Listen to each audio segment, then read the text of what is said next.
I get to choose the big stories that really interest me. We hear what you have to say, and you hear what I have to say. I really hope you can join me, noon on Saturdays and Sundays. I'm Mark Dolan. Join me at 11 on GB News for Headliners, in which I'll be joined by two of the UK's top comedians discussing tomorrow's papers. If it's an important story, we'll cover it, but we'll have some fun along the way. Headliners, the late-night paper review that won't send you to sleep like the others will. 7 nights a week at 11 PM on GB News.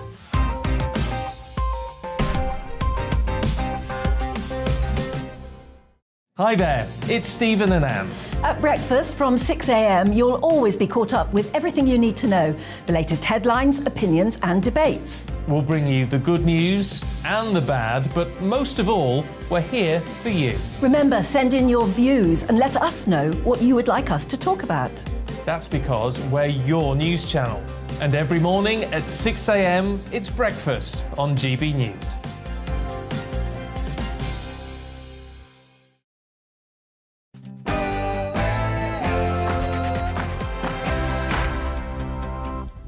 No spin, no bias, no censorship. I'm Dan Wootton. Tonight, amid the shocking revelation that 1 in 6 people living in England and Wales were born outside the UK, is it a matter of national urgency that net migration be cut from hundreds of thousands to tens of thousands? Well, that's Suella Braverman's dream, but what's yours? I'll find out in The Clash at 9:25, plus Daily Mirror Associate Editor Kevin Maguire, UKIP Deputy Leader Rebecca James and Dr Rakib Hassan are going to do battle on that question too. Think it will be heated. Plus, as he launches this extraordinary attack on Braverman and Briton. Briton was a role model in this, and now is becoming I don't know, like a madhouse. Is the Albanian Prime Minister wrong to claim concerns over illegal immigration go against the, quote, great British tradition of integrating minorities? I'll debate at 10 p.m. with my superstar panel, Conservative commentator Dominique Samuels, former Tory London mayoral candidate Sean Bailey and author and broadcaster Amy Nicole. As the Bank of England warns the UK will fall into its longest ever recession amid the biggest interest rate rise in 33 years. And as the forecast we are publishing today shows, it is a tough road ahead. The level of economic activity is likely to be flat and even... So do Rishi Sunak and Jeremy Hunt have any chance of saving the country from a looming housing crisis and economic catastrophe? We'll break down those ominous headlines at 10:30. As the original eco-zealot Greta Thunberg admits she wants to overthrow capitalism. It has its roots in racist, oppressive extractivism that is sacrificing people and nature to maximize short-term profit for a few fortunate. So has she just exposed the true radical socialist intentions of the Green movement? I'll explore in my digest next. After Richard Littlejohn warns the political class has never been so removed from the will of the people, is Brexit in serious jeopardy under a Sunak premiership? Well, Brexit campaigner, businesswoman, and now a social media sensation under her alias of Chief Gammon, June Slater. She's going to give her unfiltered take at 9:40. As Guardian writer of 22 years, Hadley Friedman accuses the publication of censoring gender debate and rejecting her appeals to investigate mermaids, is the left determined to protect the trans orthodoxy at all costs? Fleet Street legend Calvin Mackenzie breaks down the groupthink battle raging at the country's most influential lefty paper, led by enemy of free speech, Owen Jones. Calvin's tonight's Outsider. It's going to be unmissable at 9:45. As he's forced to sit back and watch his Netflix paymasters recreate his mother's harrowing death for the Crown, has Prince Harry sold his soul? Well, Maureen Callahan, the DailyMail.com columnist famed for branding Meghan the Duchess of Despair and the toddler with a tiara, weighs in on the latest Sussex drama at 10:20. Plus, as a top Jewish director faces a backlash for casting Anthony Hopkins as a Holocaust survivor, should actors be banned from playing characters whose religions differ from their own? Surely not. But former Corrie actor and man of the people Charlie Lawson is going to break down another mad woke week. He's uncancelled at 10:40. Plus, as this Strictly Come Dancing performance by singer Fleur East exposed why we just cannot trust the BBC. We'll explore the day's biggest viral stories and media buzz coming up, plus tomorrow's newspaper front pages on the way too, and we'll tackle the mutiny over the Bounty chocolate in the final Greatest Britain Union Jackass of the week. This is Dan Wootton Tonight. Let's go.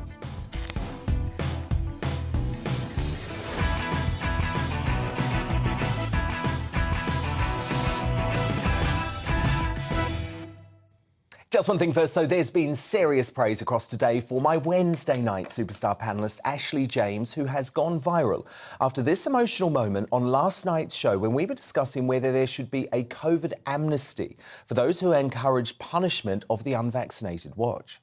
I feel also that I was pressured into having a vaccine because I didn't want to... My grand's terminally ill, and I was so worried that if I didn't have the vaccine... Obviously, I did it when I was pregnant, and obviously your first thought is always that you want to protect your child. But there was so much anti-vax narrative that I felt like if I said that I didn't want to get it, and then something happened to her, that I would therefore be held responsible.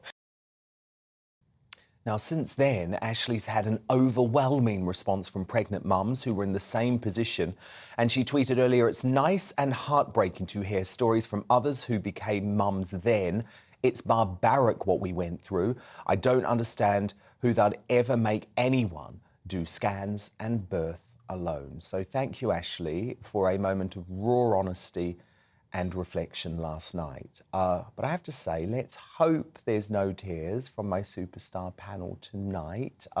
She's a hard nut, so probably won't get it from the political commentator Dominique Samuels. Maybe Sean will cry if Dominique goes from tonight. Sean Bailey's here too.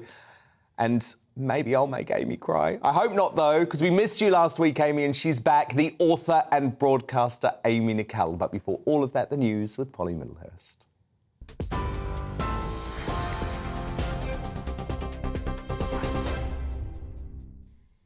Dan, thank you, and good evening to you. Our top story tonight on GB News. Survivors of the Manchester Arena bombing say on the night of the attack they felt as if they'd been left to die.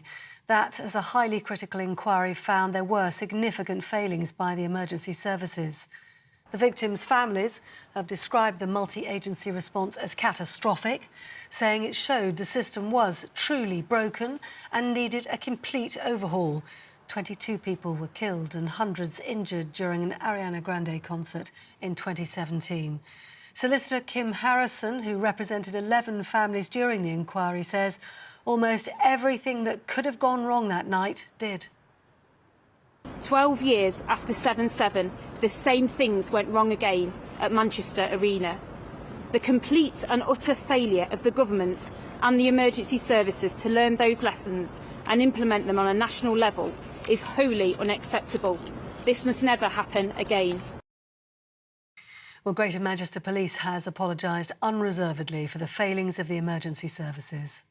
Beyond the selflessness and professionalism of so many of our frontline staff, it is also clear that our coordination of the response to this atrocity was poor. We had failed to plan effectively, and the execution of that which was planned was simply not good enough.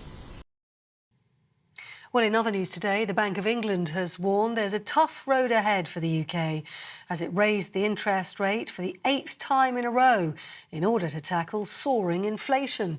The base rate is going up from 2.25 to 3%, which is the single biggest rise in more than 3 decades. Downing Street has said there will be difficult choices to come on tax and spending following the hike.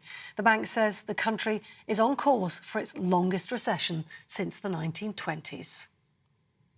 2 charities have threatened legal action against the Home Secretary over conditions at a migrant holding centre. Detention Action and Bail for Immigration Detainees have both written letters to the Home Office over what they call unlawful treatment of people held at the Manston facility in Kent. Suella Braverman visited the site today, as well as the Western Jetfoil Immigration Centre, after increasing pressure over the migrant crisis. Downing Street says 1,000 migrants have been relocated from Manston since Sunday. And the White House has strongly condemned an attack on Pakistan's former Prime Minister Imran Khan. He was shot in the leg after a gunman opened fire on his anti-government protest. The assassination attempt happened as he was leading a protest march on the capital, Islamabad, to demand a snap election. Mr. Khan is currently in hospital. His injuries aren't thought to be life-threatening and his condition is described as stable. That's it. You're up to date on TV, online and DAB+ radio. You're with GB News. Let's get back to Dan Wootton tonight.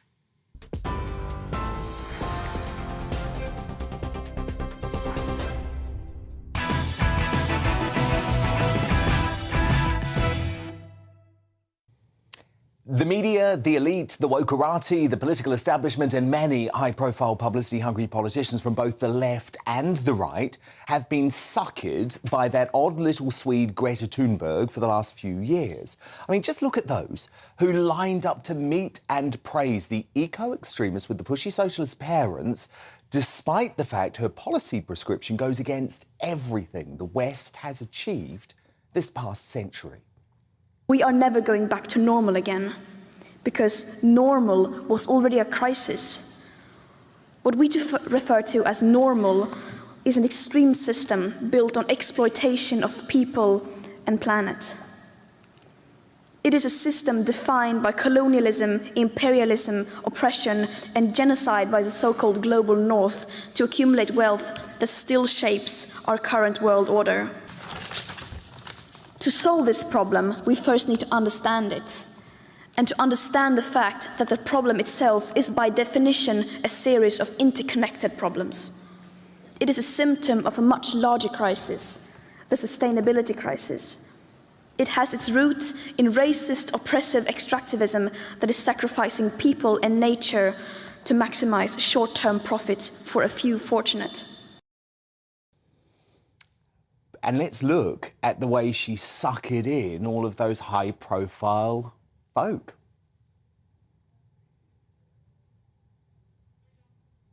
I am so excited right now. At just 16 years old, our next guest is already changing the world.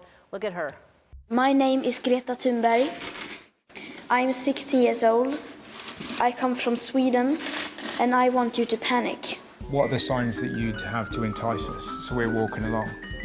I was thinking maybe there's no planet B. There's no... That's a very... Sounds like one of yours. Yeah.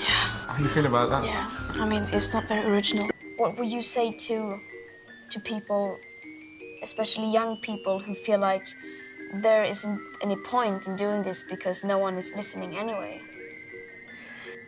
People are listening.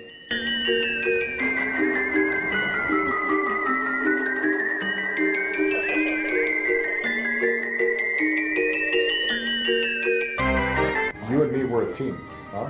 Yes. Do you know about fist bumping? Do you believe in fist bumping? How dare you? But just like the anti-capitalist, anti-family, anti-police BLM organisation widely embraced by the MSM and big corporations across the globe without any question before their true dangerous aims and dodgy financial practices became clear, a 19-year-old Thunberg has started to reveal herself. And unsurprisingly, her agenda is a radical left-wing platform of taking down what she has declared to be racist, colonial and oppressive capitalism of the West. Yep, just like those World Economic Forum goons, Greta wants to use the self-inflicted pain of the past couple of years for what she describes as, quote, system-wide transformation. In other words, a great reset.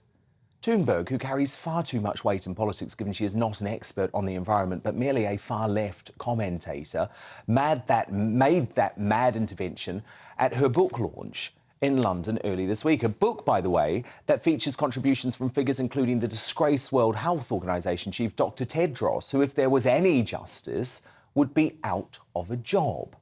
So let's just be honest about this. Let's just really think about what Thunberg has outlined. She is calling for a complete overthrow of capitalism and the freedoms granted to the working classes in the Western world the past century, like technology, travel, and a choice of what we eat, thanks to wondrous advances in the ways we live.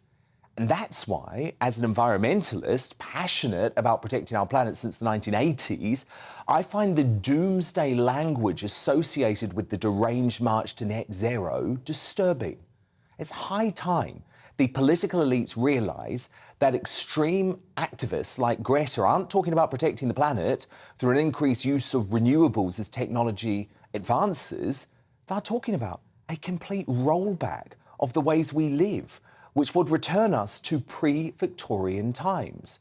I mean, as the American author Michael Schellenberger pointed out, the whole capitalist system that Thunberg referred to has led to larger food surpluses than at any point in history, average human life expectancy rising from 30 to 70, and a drop in total deaths from natural disasters. So Jeremy Vine might be one of the BBC Greta mouthpieces talking about how honoured he is to interview the teenager while being paid for by us. But why doesn't he quiz her on her real motivation about the way she wants to destroy everything good about our modern way of life? Greta's dangerous anti-capitalist agenda has now been revealed, and it must not be ignored by those who have wrongly put her on a woke pedestal. But to respond now, my superstar panel, the Conservative commentator Dominique Samuels, the former Conservative London mayoral candidate Sean Bailey, and the author and broadcaster Amy Nicol. So at least finally now, Dominique, we know this is actually not about the environment, it's not about protecting the environment. Just like BLM, she wants to roll back capitalism. She's on the hard left. Yeah. She wants communism, basically. Well, I'm glad that she's finally said this, though it didn't take a genius to work out what the climate lobby is really about. It's about us becoming poorer and less free. And what's really dangerous about this and the climate lobby is, yes, they are indeed communists. You can make noise. Sorry, I didn't even... Amy Nicol's already tittering away. You can make noises in the background, but these people are communists. They despise capitalism and they despise the Industrial Revolution, that very Industrial Revolution that allows us to be able to enjoy so many of the technological advances that we enjoy today. For example, a stark drop in global poverty. And people like Greta Thunberg want to actually take us backwards in time, where we're all eating bugs and, I don't know, living in the freezing cold. It's clear now that she's reading from a script. She's really controlled, in my view. She's not an expert on anything. She's really a kid. And what I find bizarre is the way so many of our world leaders are propping this kid up. And it just makes you think, if your so-called radical freedom-fighting agenda is backed by every major corporation, every celebrity, are you really a freedom fighter and a rebel, or are you actually just a mouthpiece that's being used to fit a wider global agenda? And I think the answer is the latter. Amy Nicol, giving you a tittering away all through Dominique's answer, clearly outraged by her, I think, very fair criticism of Greta Thunberg. How on earth do you defend what she says? Because I know you. You're always on those planes, going to luxury holidays. You're always eating your beef carpaccio in posh restaurants. So I know that you don't want to live the life that Greta Thunberg wants to prescribe for us. I think I just sighed because I feel like you're still peddling this climate change denial. It's a fact now. Sorry, how did I do that? We are really How did I do that? It's almost. How did I do that? It's completely farcical. No. You can consider yourself an environmentalist. I am an environmentalist. I don't consider myself one. I am one. I am one. Before you was born, I was an environmentalist, OK?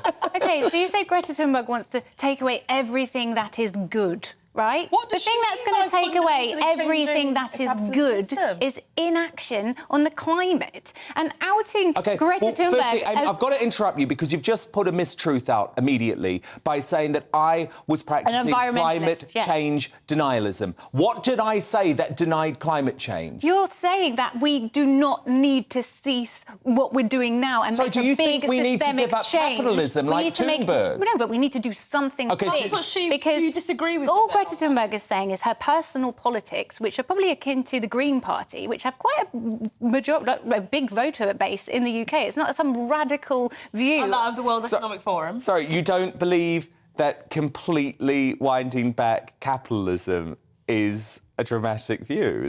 It's an extreme view. She said we need to make a big systemic change because capitalism is supporting climate change. And if we look at those she said it's systemic exploiting changes- people and exploiting the planet. And you have to admit that capitalism She hasn't wants exactly to done roll much. back capitalism.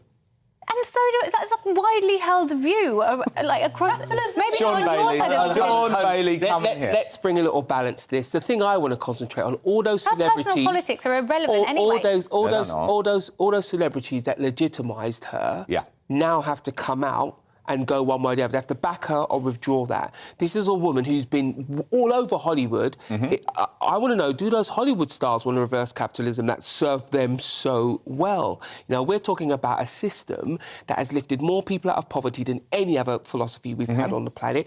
Childbirth survival rates have gone through the roof. If you Doubled our life expectancy. Exactly. Doubled. But the real, hold on. But here's the real thing. She built a very strong Trojan horse, and it's damaging to the environmental movement because now, if you're a neutral and you're deciding which way to go, you'll now have to question yourself: is her science real? Is she true about climate change, or was she just trying to get her socialist agenda If you across? say that, you do not know the first thing about Greta Thunberg and what she has achieved and what her whole mission since she first. Her whole she is probably one of the most the most selfless activist doing. She doesn't even fly. She goes around the world on boats to get to where she. But she doesn't fly because she was caught out, and it doesn't change the fact that she came to the world and said, the planet's being destroyed by you, you're all wicked, she terrifies our children. But it turns out what she really wants to do is change our system, which is fine, but told the truth. But she's not the point is, she is not the only one. Who is she and where has she come from? She literally came from nowhere, and all of a sudden she's being presented as the face of the climate movement. Now she's come out and said that. But now we know her real politics. And what I put to you, Amy Nicole, is that system-wide transformation is sinister. And if folk like you on the far left continue to back this, you are not going to be able to wear your dresses, go on your flights, eat your beef carpaccio, and you don't want this. So actually, it's time you start calling out a dangerous woman like Greta Thunberg, and also stop making this a binary choice for someone like me, an environmentalist, between saying I back the Thunberg approach or I want the destruction of the environment. I'm sorry, there is a halfway point. We're already doing it, but the deranged march to net zero actually is going to impact the working class people who you claim to care about. The change is already happening. It disproportionately affects the poorest in our world right now. Climate change. We're not making enough progress. The key thing. Hold on. And that is the key thing that has to be said. I'm sorry, let me speak. It's not climate change denial. It's not climate change denial to acknowledge that the climate has changed as a result of human behaviour. I accept that. That's a widely accepted fact. Do I accept that we are in a state of climate crisis that means we need radical changes in the rolling to the way that we live? And also, what you're saying, which is that every single extreme weather event is a direct result of what you call a climate emergency. I was told when I was growing up in the 80s, by the way, that the ozone hole was going to be so big that it was going to be impossible to inhabit New Zealand or Australia. I came across this article the other day. In 2004, the Pentagon apparently predicted that the Europe would be in Siberian climate by 2020. It's 2022. So we're sick of the scare campaigns, but what I think is particularly disgusting is that you are not prepared to say that Greta Thunberg is wrong to call for the dismantling of capitalism. And that's what's wrong with the left today. You're not prepared to say it, are you? I can't understand why I would question her own personal political choices. I just want to put it on the record that you haven't been prepared to call that out. Amy Nicole, Sean Bailey, Dominic Samuels, my superstar panel, and they're here all evening. But also coming up, as Daily Mail columnist Richard Littlejohn warns the political class has never been so removed from the will of the public, is Brexit in serious jeopardy under a Rishi Sunak premiership? Brexit campaigner turned social media sensation June Slater, perhaps better known by her chosen alias of Chief Gammon, brings her trademark unfiltered opinion at 9 9:40. But first, amid the shocking revelation that 1 in 6 people living in England and Wales were born outside the UK, is it a matter of national urgency that net migration be cut from hundreds of thousands to tens of thousands? That's proposed by Suella Braverman. Well, Daily Mirror, Associate Editor Kevin Maguire, the UKIP Deputy Leader Rebecca Jane and Dr. Akiba Sam, they're going to do battle on that next. Fascinated on your opinion, though. It matters most to me. Dan at gbnews.uk. Tweet me at gbnews. I'll poll running there too. The results and the clash coming up straight after the break.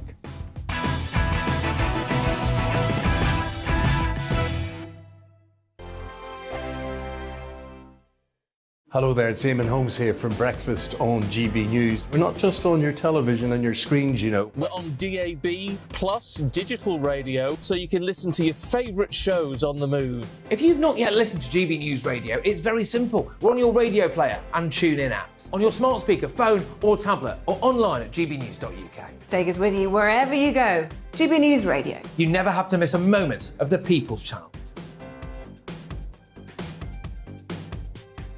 Hello, I'm Simon Evans. Join me on GB News for Headliners at 11 p.m, where I'll be joined by 2 of the country's top comedians as we take a look at tomorrow's newspapers tonight. If it's a big story, we'll be covering it, I guarantee, but we'll also have some fun along the way. That's GB News Headliners at 11 p.m. We won't put you to sleep, unlike some of the other paper review shows out there. So join us, 11 p.m, 7 nights a week.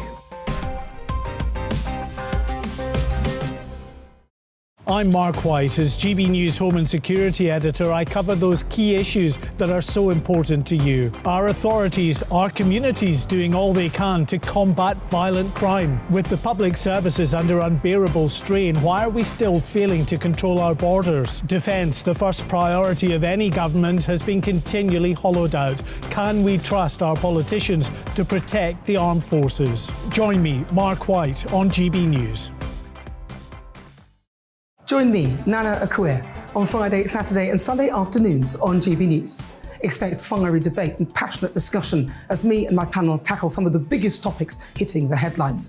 It's a place for everyone's opinion. No one gets cancelled, but no one gets an easy ride. Oh, she's on it today! Be ready for conversations that are fierce, frank, and of course, fun. Every Friday, Saturday and Sunday afternoon from 4 p.m. on GB News. Every morning from 6 o'clock, we'll wake you up with GB News Breakfast with all the stories you didn't know from the night before. So whether it's serious news, entertainment, or your own views from all over our great nation, we're here to kick off your day with a smile. The national media should be reflecting and reporting what's happening here. You will notice the northwestern accents. Whether you're with us on TV, radio, or online, every morning, it's breakfast from 6 a.m. Hope you can join us. Every Saturday at 2 o'clock, join me, Darren Grimes, for Real Britain. I'm not afraid to give you a platform and say it how it is. Come on, make the case. Something like this is very, very important to people. And we're always up for a laugh on this show. God, honestly, you'd think there were no problems in the world. Real Britain, every Saturday on GB News. On the Mark Steyn Show, we cover the stories a lot of people are scared even to mention. The stuff that really matters with some of the world's biggest thinkers. Now is his opportunity to kind of take the steering wheel of history. Break away from the flop at 8 o'clock on GB News with the Mark Steyn Show. We are GB News. And we'd like to say thank you To each and every one of you. for helping our great nation. Find its voice. We're absolutely everywhere. Across England, Scotland, Wales and Northern Ireland. On TV. on radio. And online. We're proud to be The People's Channel. Britain's news channel.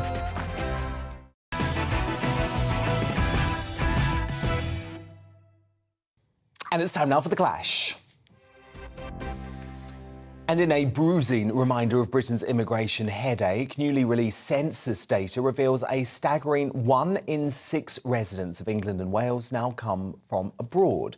The dramatic social shift over just a decade means 10 million people now live here from overseas, up 2.5 million since 2011. London has the largest population of overseas residents, with over 40% of locals being born abroad. Meanwhile, the population of England and Wales has grown by a staggering 3.5 million to nearly 60 million since 2011. The vast majority of foreign-born nationals arriving here are aged 18 to 29. Now, Suella Braverman admitted last month that it was her desire to see net migration plummet to tens of thousands a year from its current levels of around 239,000. What does success look like for you? It's 239,000 net at the moment. Halve that by the next election? Listen, ideally, I would like to, in the 90s. Yeah. In the 90s, it was in the tens of thousands. That was the target, wasn't it? Under Mrs. Thatcher. Can you get back there by 2020? Net migration, and David Cameron famously said, tens of thousands, no ifs, no buts. So that would be my ultimate aspiration. So what do you think? Does net migration have to be cut from hundreds of thousands to tens of thousands as proposed by Superwoman Suella? Well, let me know your thoughts by emailing me at dan@gbnews.uk. You can tweet me at gbnews. Our poll running there too. But weighing in on this from all angles tonight is Associate Editor of the Daily Mirror, Kevin Maguire, esteemed social policy analyst, Dr. Rakib Hassan, and Deputy Leader of UKIP, Rebecca Jane. So, Dr. Rakib Hassan, let me start with you. Do you agree with Braverman's policy proposal of getting it down to tens of thousands a year, given these figures today, which are quite shocking, given we're in the midst of a legal migration crisis too? Well, Dan, the Conservative Party has promised on a number of occasions that they would cut migration to the tens of thousands.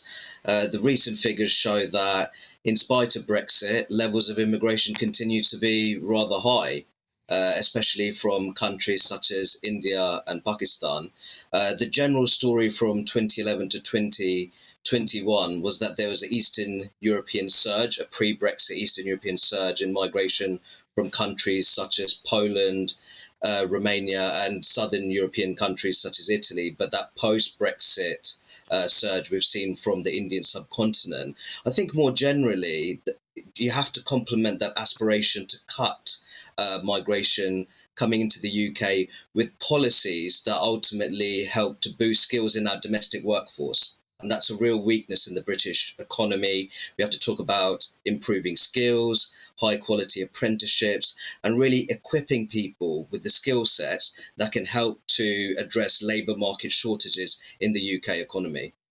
Kevin Maguire, you don't agree. You're one of these lefties, aren't you, who says the more the merrier. Come on in. Hey, Dan, lots of your Conservative mates agree with me, including Liz Truss. I think Rishi Sunak does as well, but he doesn't like to talk about it. Look, that's depressing, I agree. Is good for Britain. It enriches us culturally and socially, and it does economically. People come here, they want to work, they tend to be younger, so they pay more into the system than they take out because they're not having health care. And Suella Braverman must know. She must know the last time net migration into Britain was negative, more people were going out than coming in, was 1994.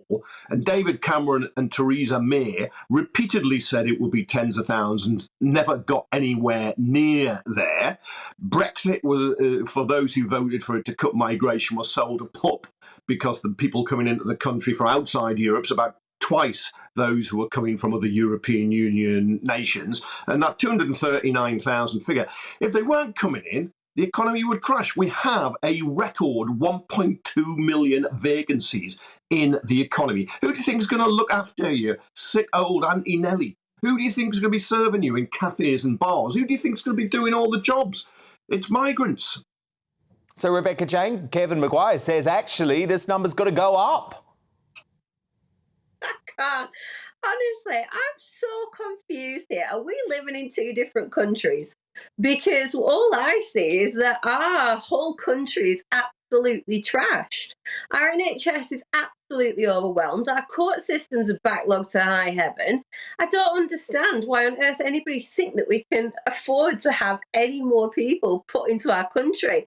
Since 2010, we've had a city the size of London dumped on us with 9 million people. It's no wonder that we don't have schools and universities that can cope with this absolute mass problem that we've got. I think we're living in two different countries because I can't even remotely begin to understand where on earth it would be a good idea to have this happen, we need sensible, controlled immigration, and we need completely zero illegal immigration as well. Kevin, doesn't Rebecca make a fair point? Because let's be honest, Kevin, you know, you are part of the quinoa quaffing sort of London Expresserati set, you know. You hang out at your posh dinner parties and you're all surrounded by other middle-class white people and you think, oh, yeah, it's great where we are, but you've got no idea what it's like up north these days, Kevin. Hey, could you just say I'm part of an elite? Because I've always wanted to be in an elite. My mum would be very impressed if I was considered to be in an elite. I've never had any quinoa. You can probably introduce me to it. Dan, no, look, you look at the NHS. The NHS isn't overwhelmed by migrants who are sick. It's suffering because it can't get enough staff from overseas now. You go into any hospital and it's almost a United Nations. You know, the surgeons and the medical staff and others are from around the world. And that is absolutely fantastic. Look, but Dr. Akib, you're actually saying that shouldn't be the way forward. That's not how it should be, Rakib. You're saying the people working in the hospitals should ideally be British. Well, I think the main point that I'm making is that for far too long, and I suspect that Kevin may agree with me on this, we haven't invested much in our domestic workforce, especially under Conservative-led rule. They've been cut to NHS bursaries. They talk a great deal about apprenticeships, but I don't think there are actually that many high-quality apprenticeships that can lead into secure jobs in our working-class communities. So at the moment, there is a degree of necessity here when it comes to needing migrants to fill important labour market shortages and in institutions such as NHS and also in social care. So I think what we're talking about here, we're having a failed economic model, and that in some cases the government is going to have no choice but to keep immigration levels relatively high, which contradicts with their initial promises.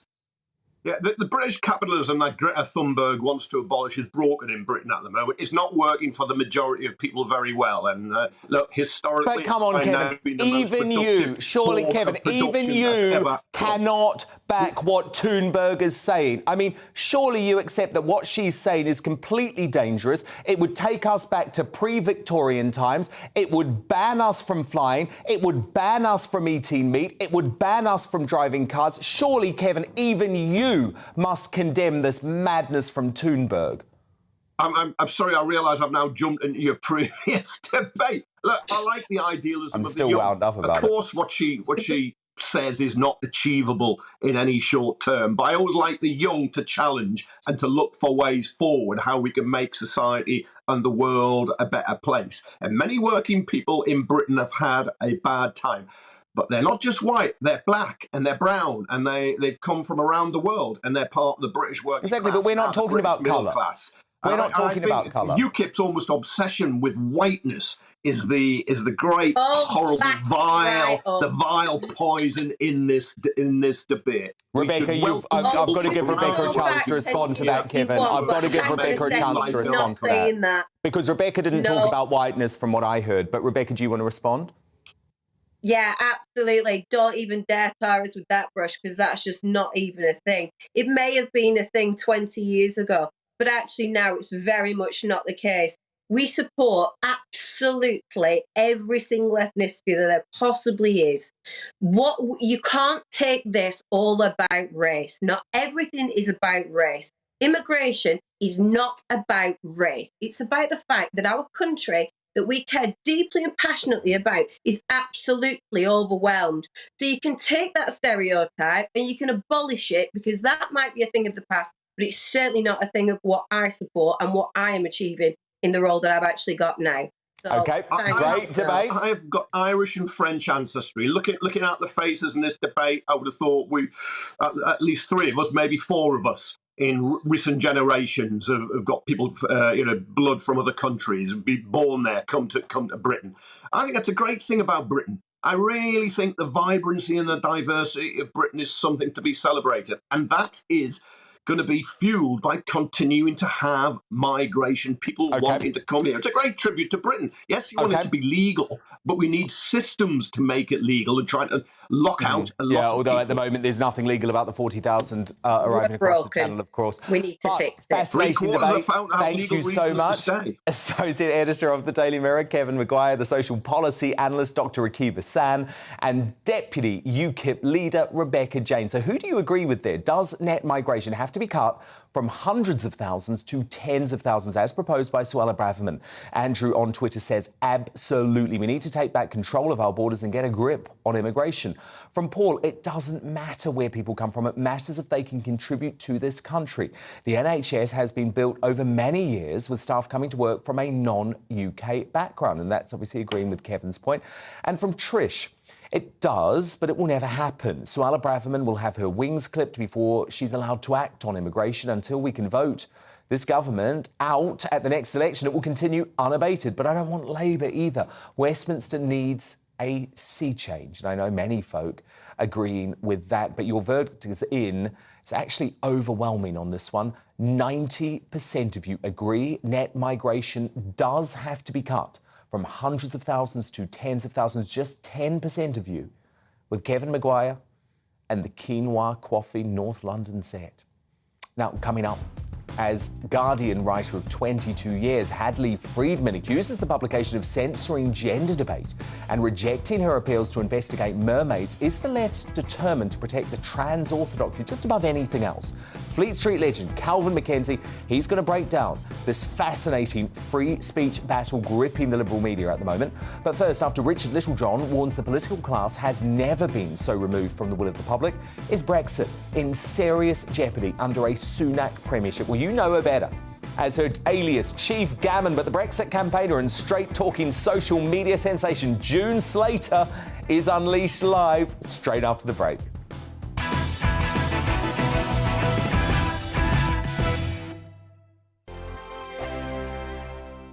We are GB News, and we'd like to say thank you to each and every one of you for bringing us your conversations, for helping our great nation find its voice. We are here for you on radio, television, and online, across England, Scotland, Wales, and Northern Ireland. It's not the BBC, you actually get your facts right. We are proud to be GB News, the People's Channel, Britain's news channel. I'm Dan Wootton. Join me Monday to Thursday from 9 to 11 for the feistiest and most fun news debate on TV, where free speech reigns. I'll bring you a sharp take on the day's biggest stories, bombshell newsmaker interviews, and A-list guests. And I guarantee you, no spin, no bias, no censorship, and no reason to go to bed. That's Dan Wootton Tonight, Monday to Thursdays from 9 on GB News.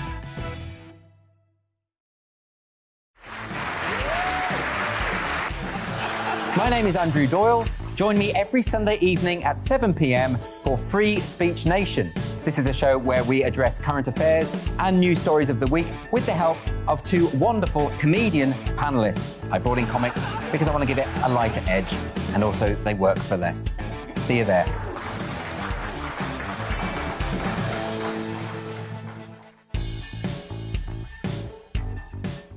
My name's Tom Harwood, and join me 9:30 a.m. every weekday for The Briefing, your one-stop shop for everything you need to know about what's going on in politics today. I wonder if this is a deal that might need to be like the biscuits in this factory, twice baked. Is there not an opportunity here to win out against the extremes? Tom Harwood, GB News. What are you going to do about it?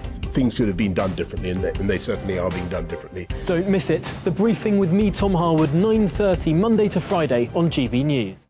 On Mark Dolan Tonight, we have a simple plan, which is to inform, stimulate and entertain in equal measure. It's all about getting your opinions on the national television airwaves. I love my viewer emails, mark@gbnews.uk. So do join me every Friday, Saturday and Sunday for big guests, big opinions and a big presenter. 6'5", don't you know? See you then on GB News. Join me, Arlene Foster, for the briefing on GB News. Every Friday at 3 p.m, I'll give you all the latest political news and analysis, and we'll have robust live debate. To make sure that you're caught up on all of the biggest issues of the day, we'll bring on experts in their field. I'll ask the questions that you'd like to ask. We're not afraid to tackle discussions from all perspectives, including yours. Don't forget, the briefing with me, Arlene Foster, every Friday at 3 p.m. on GB News.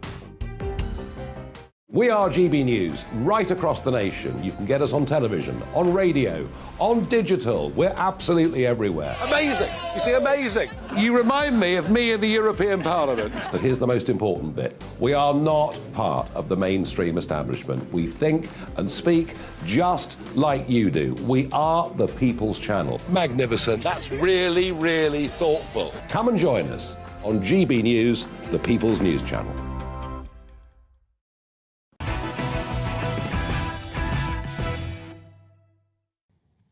Now, still congratulating themselves on bringing down not one but two Tory Prime Ministers, the MSM are now bent on their mission of tearing down Home Secretary Suella Braverman. Obsessed with braying for her resignation, they continue to willfully ignore the real national crisis, the illegal uninterrupted invasion of foreign nationals along the Kent coast.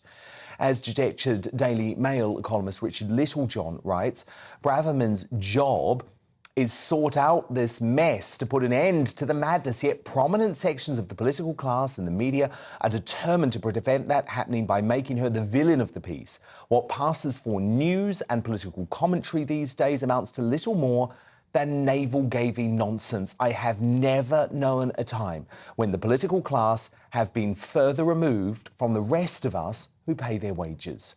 And of course, nothing testifies to this point more than the continued establishment plot to overthrow the greatest democratic mandate in British history, reversing Brexit.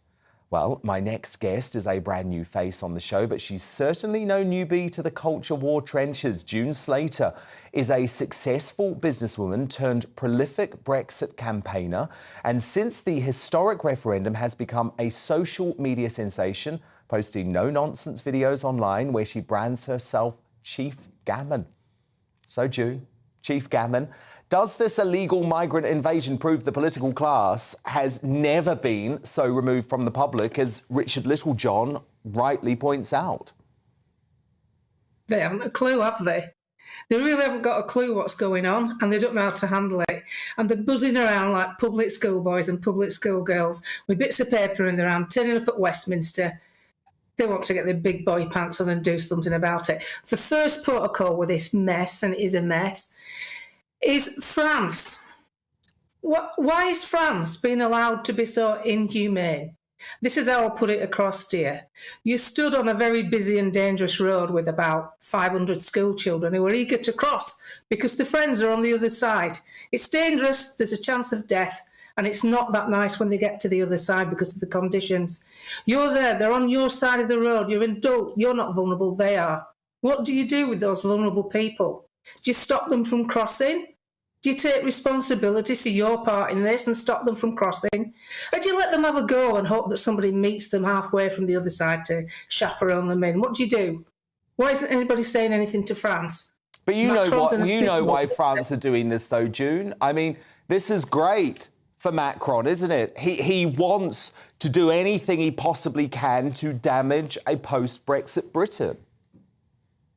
Well, everything is geared up to damaging Brexit. It was never going to be allowed to work. So anyone who's judging the current economy on Brexit, what I say is go and have a bloody Beecham's powder, because it's nothing to do with Brexit. It's to do with locking us down for 2.5 years. You don't recover from that overnight. No, and indeed. Brexit? What Brexit? We've never been allowed. We've gone straight from Brexit to lockdown. 3 months we've been out of the EU before we were locked down. How can you even sensibly judge that? I spoke to the Port of Calais, I spoke to the Port of Southampton, I spoke to P&O Ferries, I spoke to Nissan, I rang them up, I asked them, are you going to close your plant down? I pretended to be a little old lady who was worried about her grandson's apprenticeship, because I couldn't work out how you could take on apprenticeships when you're supposedly closing down. And she actually said, well, that's just upstairs, that's what they want you to think, because they don't want Brexit. Come on, we've been lied to and scammed now since 2015 with the mainstream media, EU flags waving all over the telly to give you the psychological impression that everybody wants to stay in Europe. I had a house in Europe. I had the EHIX card, the pet passport. I should have been a Remainer. Why did I vote? I voted for my country.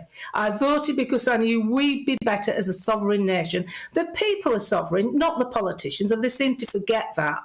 And well, I indeed. think that and June, what do you make of what has happened over the past month? Because, of course, the mainstream media has moved on, but I haven't forgotten, you haven't forgotten, that there has actually been a Ramona coup within our government. Jeremy Hunt, who wanted a second referendum, he wants us back in the single market. He's the Chancellor none of us asked for, June. So it's very hard to believe that this is anything other than a specific globalist ploy now for Brexit to fail so that they can say, oh, we're just going to have to go back into the single market by the time Keir Starmer's Prime Minister. Do you agree? Absolutely agree, 100%. No matter what I think about Boris Johnson and Partygate, I saw it as good news because I thought, result, it's safe. Would have been talking about the deaths and the destruction and the hospitalisations if hugging and kissing and dancing wasn't safe. But it's safe, so you can stick your lockdown where the sun don't shine, because you ain't locking me down again, and I don't even go out that much. As far as I'm concerned, what's gone on here is Boris Johnson was the only conduit to getting us out of the EU. And at the end of the day, if he'd stopped listening to his wife's pillow talk politics and put the green agenda back on page 54 and carried on with what he was tasked to do, we'd have been okay. But oh no, they can't back off. This is a Remainiac coup, and you are Remainiacs because you are ignoring democracy, whether you like it or you didn't. What you've got to remember is everybody who voted for Brexit didn't like being in the EU, but what did we do for 20 odd years? Me as an adult for 30 odd years. I got on with my job, I got on with my work, I run my home, and I didn't moan. I just got on with it. I didn't like being in it. I just got on with it. Exactly. But guess what? We voted for Brexit. We're not allowed that. Oh, no, you've got it wrong. You're thick. You're a gammon. Yep. I'm not thick. Many people would like to be a pound behind me because of the way my brain goes. You have reclaimed the word, June Slater, our chief gammon, and, of course, a Brexit campaigner and social media sensation too. Thank you so much, June. But coming up, as the Albanian Prime Minister takes aim at Suella Braverman amid the migrant crisis, does he have any grounds to claim that illegal immigration goes against the great British tradition of integrating minorities? My superstar panel return to debate that in the Media Buzz after 10. We'll have the first of tomorrow's newspaper front pages hot off the press right then as well. But first, after The Guardian is accused of censoring gender debate and rejecting one of their top writers' appeals to investigate Mermaid, is the left determined to protect the trans orthodoxy at virtually any cost? Fleet Street legend Calvin McKenzie is tonight's outsider straight after the break.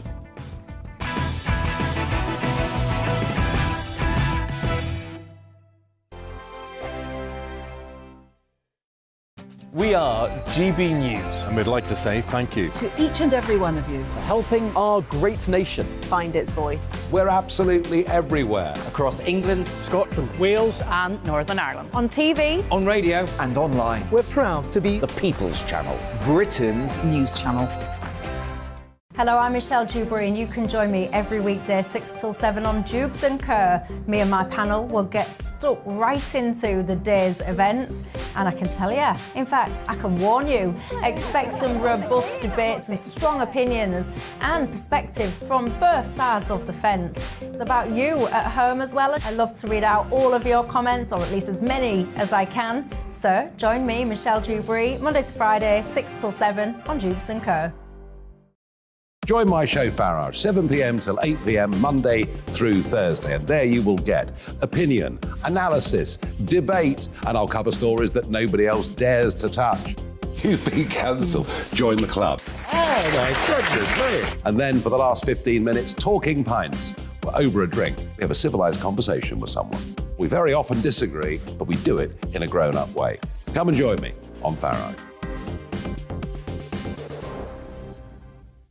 On the Mark Steyn Show, we cover the stories a lot of people are scared even to mention. The stuff that really matters with some of the world's biggest thinkers. Now is his opportunity to kind of take the steering wheel of history. Break away from the flop at 8 o'clock on GB News with the Mark Steyn Show.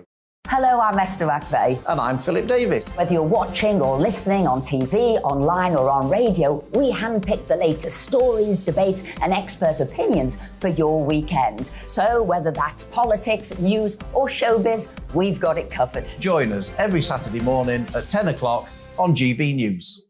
Hello, I'm Alastair Stewart, and I'd invite you to join me at noon on Saturdays and Sundays for Alastair Stewart and Friends.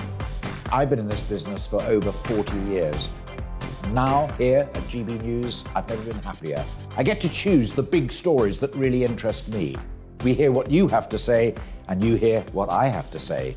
I really hope you can join me, noon on Saturdays and Sundays. I'm Mark Dolan. Join me at 11 on GB News for Headliners, in which I'll be joined by two of the UK's top comedians discussing tomorrow's papers. If it's an important story, we'll cover it, but we'll have some fun along the way. Headliners, the late night paper review that won't send you to sleep like the others will. 7 nights a week at 11 PM on GB News.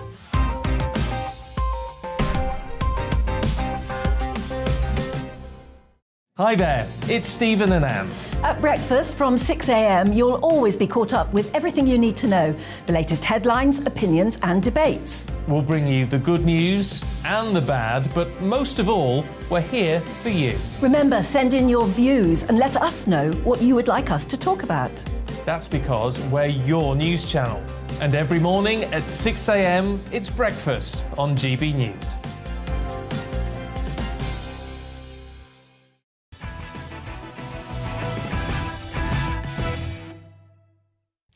Fleet Street legend Calvin Mackenzie is tonight's outsider. Now, one of The Guardian's standout journalists for 22 years has accused the paper of censoring its writers over trans issues. Hadley Friedman has made the bombshell claim that the left-wing paper rejected her appeals to probe the trans charity Mermaids, which was ultimately placed under investigation by the Charity Commission last month because of, quote, the editor's ideological beliefs, or more likely their fear of the reaction in the office. Friedman is joining the Sunday Times in January, and in a scathing farewell letter seen by Private Eye, she made a series of shocking protests to The Guardian's editor-in-chief, writing, "It is astonishing that the progressive media has handed such an own goal to the right, closing its eyes to concerns about the safeguarding out of fear that to do otherwise would lead to accusations of bigotry. You have said that both sides in the gender debate are equally passionate, but only one side demands censorship. It seems to me that at The Guardian, that side has won." Now, The Guardian, surprisingly, given they're a newspaper, refused to comment, but when Friedman's departure was announced, the editor-in-chief, Catherine Viner, said she is a wonderful writer and has been a fantastic Guardian colleague for many years. So why she's going? Well, maybe because another one of the paper's former star columnist, Suzanne Moore, was also bullied out of her job in November 2020 after a piece on trans issues was met with 338 complaints from intolerant colleagues, including that anti-free speech foghorn, Owen Jones.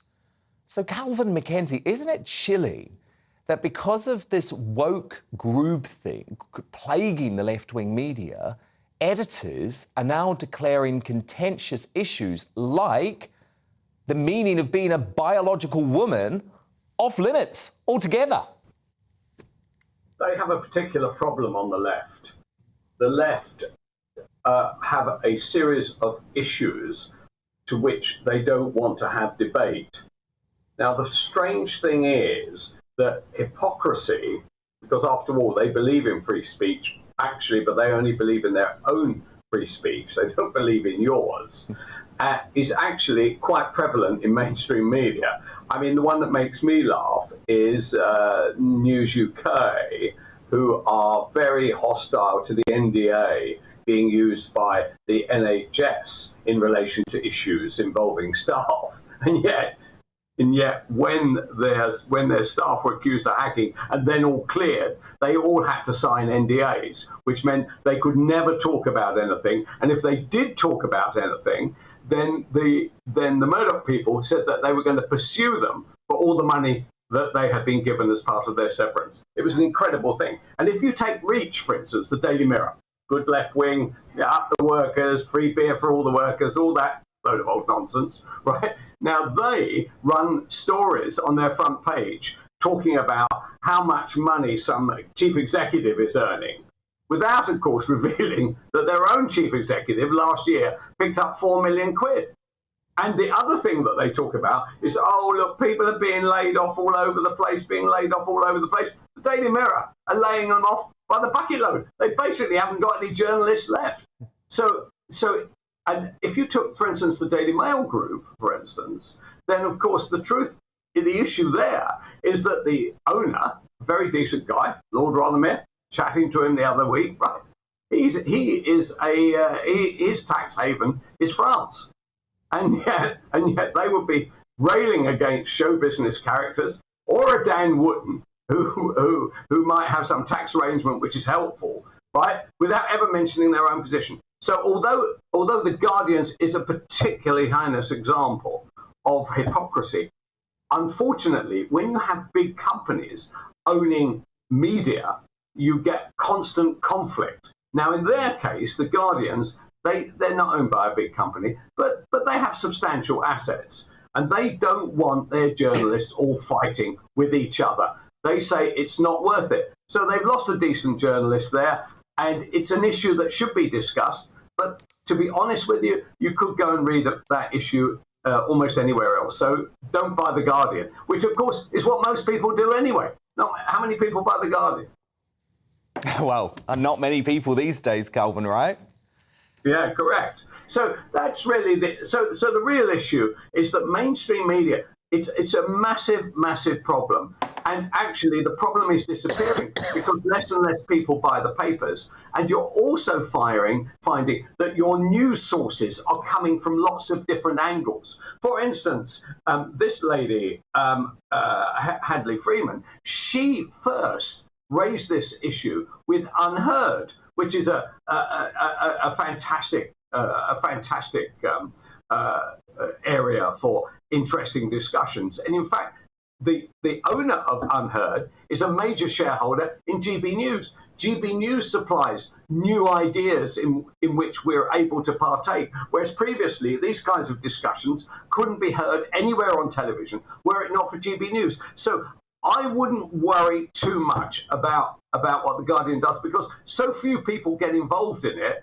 I mean, that lady has found a new career on the Sunday Times. She will be able to write, under Murdoch, anything she likes, as long, of course, she doesn't start writing about anything that's going on within the family, in which case, boom, she'll be on her ass. But genuinely, what is happening is that mainstream media is breaking down. If we were to have this discussion in a decade's time, the sources of news will have multiplied by about 100. We are seeing new entrants, including me, by the way, in the new year. So you'll be able to read my daily disclosure news site, and it won't be curtailed by anybody, especially anybody who has done well in the print previously. Okay, there's a scoop.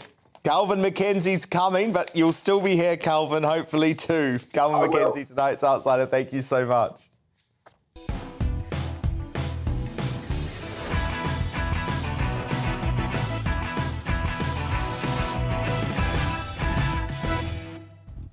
It's 10 p.m. I'm Dan Wootton. Tonight, after the Albanian Prime Minister launches this extraordinary attack on Braverman and Briton's stance on immigration.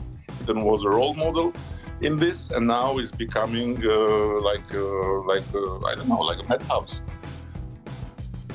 Is this mentee of none other than Alistair Campbell wrong to claim concern over illegal migrants goes against the great British tradition of integrating minorities? I'll debate next with my superstar panel, Conservative commentator Dominique Samuels, former Tory London mayoral candidate Sean Bailey, and author and broadcaster Amy Nicol.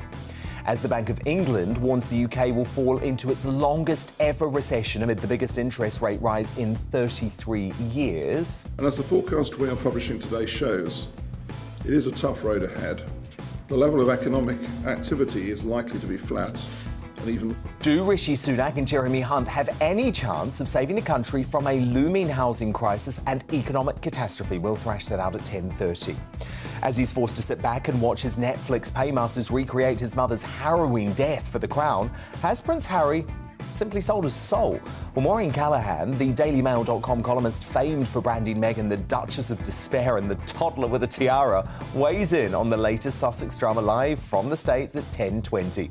Plus, as a top Jewish director faces a backlash for casting Anthony Hopkins as a Holocaust survivor, should actors be banned from playing characters whose religion differs from their own? Well, former Corrie actor and our man of the people, Charlie Lawson, is going to break down another crazy woke week in Uncancelled at 10:40. Plus, I'm going to explain why this seemingly innocent Strictly Come Dancing performance sums up everything that's wrong with the BBC. Don't trust them, folks. That's in the Media Buzz coming up in the next hour, along with tomorrow's newspaper front pages too. And it's been unceremoniously dumped from Cadbury's celebrations, but could there be a redemption in store for the humble bounty? My panel present their, let's say, eclectic nominations, I think, for tonight's Greatest Britain and Union Jackass. So do stay up with us tonight. But before all of that, the news headlines at 10 with Polly Middlehurst.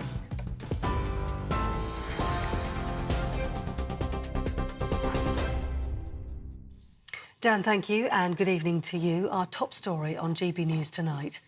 Survivors of the Manchester Arena bombing say that on the night of the attack, they felt as if they'd been left to die. That, as a highly critical inquiry found there were significant failings by the emergency services. The victims' families have described the multi-agency response as catastrophic, saying it showed the system was truly broken and needed a complete overhaul. 22 people were killed and hundreds more injured during an Ariana Grande concert in 2017. Solicitor Kim Harrison, who represented 11 families during the inquiry, says almost everything that could have gone wrong that night did. 12 years after 7/7, the same things went wrong again at Manchester Arena. The complete and utter failure of the government and the emergency services to learn those lessons and implement them on a national level is wholly unacceptable. This must never happen again. Meanwhile, Greater Manchester Police has apologised unreservedly for the failings of the emergency services. Beyond the selflessness and professionalism of so many of our frontline staff, it is also clear that our coordination of the response to this atrocity was poor. We had failed to plan effectively, and the execution of that which was planned was simply not good enough. Well, in other news today, the Bank of England has warned there's a tough road ahead for the UK as it raised the interest rate for the 8th time in a row in order to tackle soaring inflation. The base rate's going up from 2.25 to 3%, which is the single biggest rise in more than 3 decades. Downing Street has said there'll be difficult choices to come on tax and spending following the hike. The bank says the country's on course for its longest recession since the 1920s. 2 charities have threatened legal action against the Home Secretary over conditions at a migrant holding centre. Detention Action and Bail for Immigration Detainees have both written letters to the Home Office over what they call unlawful treatment of people held at the Manston Migrant Centre. Suella Braverman visited the site in Kent today, as well as the Western Jetfoil Immigration Centre, after increased pressure over the migrant crisis. Downing Street says 1,000 migrants have been relocated from Manston since Sunday. The White House has strongly condemned an attack on Pakistan's former Prime Minister Imran Khan. He was shot in the leg after a gunman opened fire on his anti-government protest convoy. The assassination attempt happened as he was leading a protest march on the capital, Islamabad, to demand a snap election. Mr. Khan is currently in hospital. His injuries aren't thought to be life-threatening and his condition is described as stable. You're up to date on TV, online and DAB+ radio. You're with GB News. Back now to Dan Wootton tonight.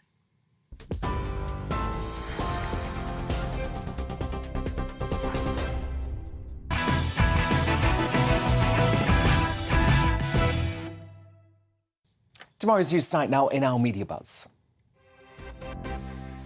A first look at the front pages now. This will hurt, warns the Metro, after the Bank of England warned of the longest recession ever, following the highest rise in interest rates in 33 years.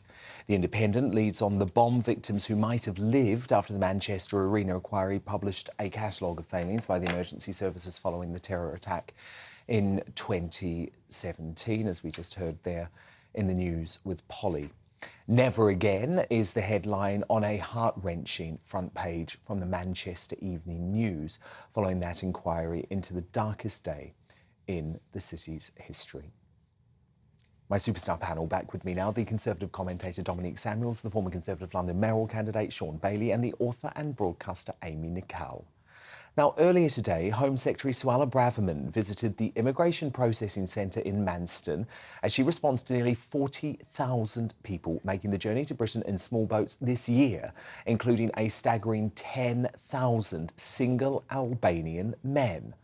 The move came after Albanian Prime Minister Edi Rama made a bizarre intervention by ignoring the illegal migration of his people and instead launching what I think is a really spiteful attack, actually, on the UK. Here he is speaking to the BBC. Who else? Who else? They would have loved it last night. This kind of language is not a policy, is not a program, is not a vision, is nothing but fueling xenophobia and targeting, singling out community and practically going totally against the great British tradition of integrating the minorities. Britain was a role model in this, and now is becoming like I don't know, like a madhouse. Mate, what absolute rubbish. 2% of your adult male population is now here. But his tactics of deflection are hardly surprising, are they, given that one of his advisors, or at least former advisors, is the Britain-hating Ramona and former Tony Blair spin doctor Alistair Campbell. So does the Albanian PM have any grounds to be making these sorts of insults, Dominic Samuels, given that 2% of his adult male population have fled his country to be here illegally and be part of huge crime gangs? I'm laughing because just listening to that, it was just so bizarre. I think the Albanian leader is absolutely delusional. Do you think Alistair Campbell wrote the script? Oh, probably. It probably has something to do with it. I just think he's delusional. If he thinks swathes of criminals, let's just be honest, coming here to partake in criminal activity, in brothels, cannabis farms, human trafficking, if he genuinely thinks that's not his responsibility, I mean, what planet is he living on? And in fact, I'm sick, actually, of countries like Albania continually being let off the hook, because there's a reason why people are fleeing your country, mate. And I think you need to start looking at the economic and social conditions that are leading people to flee.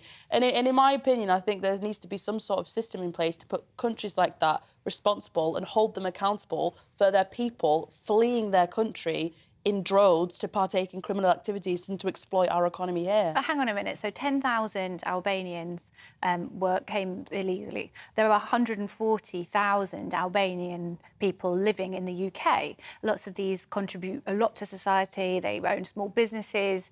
They're productive people in the UK. And We're not talking about them. But I think that's who he is talking about. He's delusional. And when Suella Braverman names, when Suella Braverman names Albanians, that instantly creates a tension of xenophobia. So she shouldn't state facts. No, living here. No, I'm sorry. So, Amy, she shouldn't state facts that 2% of the adult male population of Albania is currently in the UK, many of them engaged in a minority of them engaged in illegal crimes. And the fact that she should have stated when she stood at that... You just criticised her for even saying they were Albanian at all. Box, she should... The key fact in this whole thing is the fact that 4% of asylum claims were processed last year. This means no one has a clue who is there and who isn't. Hold on. No, there's two things. It is his job to defend Albania and present them in the best light. What was bizarre about his statement, he made no reference to the huge number of Albanians that come there. That's a concern for him. He's having a brain drain, and he should be able to say, actually, we'd like our young men to stay in our country, we have a future for them. That's the first thing. What are we doing wrong? And the most important thing, the fact here is, please stop conflating seeking asylum with economic migrants. They're not seeking asylum. Albania is not a dangerous place. They're on nobody's watch list for anything. It's not a dangerous place. They're a member of NATO. They're applying for EU membership. But on the there's not fast track. much for young people there, which is why they want to find No. work elsewhere. Don't. Why are you laughing at that? I'll tell you why I'm laughing. I'll tell you why I'm laughing. Because it's not our issue. It's not our issue. Our issue is to protect our borders, not to worry about the fact that young kids in Albania might not have much to do. You don't think people from overseas can contribute to our society here? Nobody said that. Of course I do. Of course I do. But there are legal processes, Amy, if you want to enter this country. There are legal ways to enter this country. And by the way, I believe that the refugees and the asylum seekers that we should be taking are truly people who are troubled from war-torn countries, not economic migrants, as Sean points out, from Albania. And the important thing as well, if Albania is ever going to develop, that won't happen if we keep having their young, bright things. If we want to help Albania, we can be doing stuff for them economically. Well, the brain drain from Albania, this is absolutely devastating for them because they've got no one to fill the jobs. So this ain't good for Albania either. So he can play politics all he wants. I would absolutely agree with you on that, but I think do not demonise the Albanian community that live here. I'm sorry, Amy. And you seem to think demonising someone is stating facts, quoting numbers. Stating facts. How did Suella Braverman demonise anyone Albanian? By saying everyone that comes from Albania is a criminal. She didn't say that. Yes, she did. She didn't say that. She did not say everyone that comes from Albania is a criminal. Minority. What she said is that you are delusional to believe that everyone who comes here is a genuine refugee. And she is stating a fact. You are absolutely delusional to question the fact that the human capital that could come into this country if you processed more than 4% and gave these people a chance to contribute to society, like the 140,000 Albanians that live here. We have a huge number of people who are already here that we need to cater for. And you remember, these people are leaving. We've got a housing crisis ourselves. These people are coming to the country illegally. If they want to come and contribute, they'll have to do it through the system we have, the system that the whole world recognises. And you have to. And the whole reason that we left the EU, by the way, was to regain control of our borders. Our crumbling public services have nothing to do with the migrants that come here. Germany takes plenty of migrants and has excellent public services. But it's a fact that excess migrants, especially in overstretched councils already, will put pressure on existing services and will thus limit the access that residents already living there will have. So whilst, yes, you can criticise the Tory government for that, you also need to acknowledge that large swathes of people coming here is going to have an impact on public services. There has never been click your fingers. There has never been investment in people. It's nonsensical. What I would do is click my fingers and invest in the potential of people. If you invest in people, you return. I'm sorry, because let me just say this. But whilst that's not happening, why would you still then advocate for floods more people coming in, exacerbating the existing problem? If it's so terrible here, why is everybody coming here? What do you mean? Well, look, we have many, many more Albanians and everybody else come here than are going to Germany, than are going to France. Yes, we do. When people say we're 19th, that's historically today.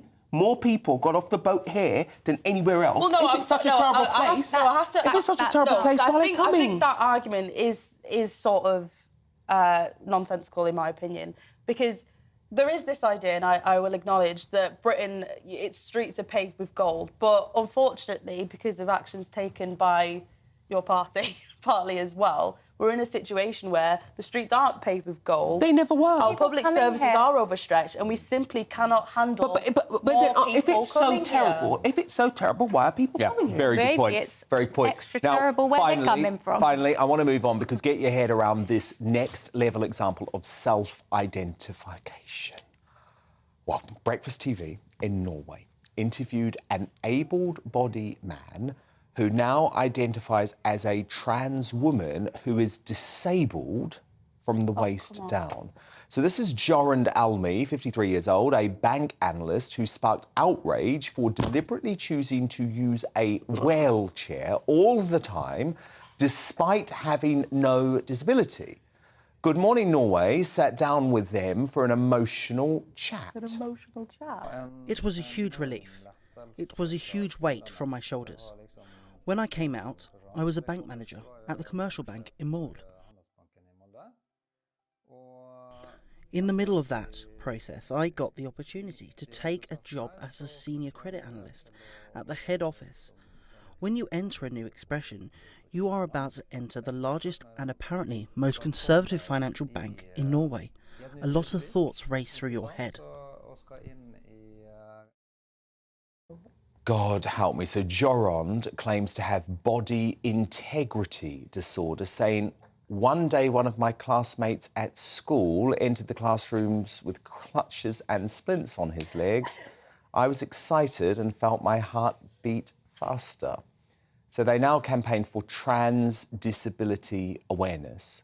That person completely able-bodied, guys. So this is where self-identification leads us, right? This is the ultimate culmination. If you remove science and common sense from how you identify, this is what. Amy Nicole, do you understand it? If I identify as an animal, I don't think that's so far-fetched. I can identify as an animal. If you can identify as needing a wheelchair. Is that okay to identify as being disabled? This has nothing to do with any trans.